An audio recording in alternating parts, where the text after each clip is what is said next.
Mega star Amitabh Bachchan के लिए उनके बेटी श्वेता ने एक प्यारा सा खत फादर्स डे के मौके पर लिखा। उस खत को हम आपके बीच पढ़ना ज़रूर चाहेंगे, क्योंकि उस खत के साथ श्वेता ने एक फ़ोटो भी अपने पिता की शेयर की है।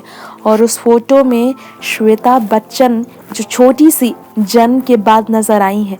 हॉस्पिटल में अमिताभ चेहरे पर मास्क लगाकर अपने बेटी की पहली झलक देखने के लिए पहुंचे हैं। श्वेता ने इसे लेकर लिखा, Scott Fitzgerald advice to his daughter could well be my father's to me. यानी कि स्कॉट फिट्जजेराल्ड का जो सुझाव था वो मेरे पिता की तरफ से मेरे लिए बिल्कुल फिट बैठता है। दरअसल अमिताभ अपनी बेटी को कैसे समझाते हैं, ये बात श्वेता बच्चन ने अपने पोस्ट के जरिए बयां की है। बेटी के दिल के ज्यादा करीब है अमिताभ। बेटी की कोई भी बात अमिताभ नहीं टाल पाते हैं। अपनी बेटी श्वेता की हर जिद को पल भर में पूरा करने वाले अमिताभ, जो बेटी की शादी के वक्त अपनी पत्नी जया बच्चन तक से लड़ गए थे। बेटी को 21 की उम्र में शादी कर घर से विदा नहीं करना चाहते थे अमिताभ। इस छोटी उम्र में बेटी को घर से डोली पर बैठाकर ससुराल भेजने के लिए अमिताभ तैयार नहीं थे। ऐसे में अमिताभ बच्चन का अपनी बेटी से कितना गहरा लगाव हमेशा रहा है, ये आप भी जानते हैं। चलिए वो खत पढ़ते हैं आप सभी के बीच।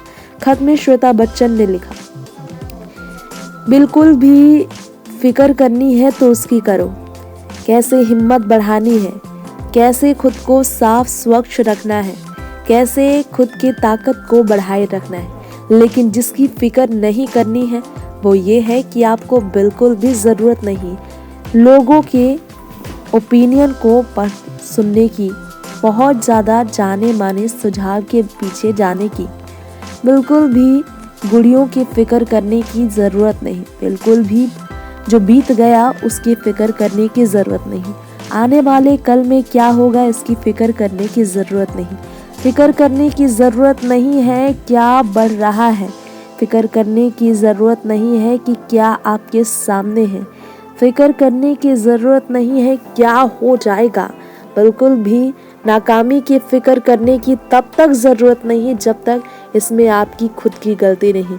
फिक्र करने की ज़रूरत नहीं है मच्छरों की, फिक्र करने की ज़रूरत नहीं है मच्छियों की, फिक्र करने की ज़रूरत नहीं है चींटियों की, फिक्र करने की ज़रूरत नहीं है परिवार की, लड़कों की फिक्र करने की ज़रूरत नहीं, दुख होने की फिक्र करने की ज़रूरत नहीं। ये लिखकर श्वेता ने अपने पिता के लिए दर्द छलकाया। नेक्स्ट 9 न्यूज़ रूम से तृप्ति की रिपोर्ट।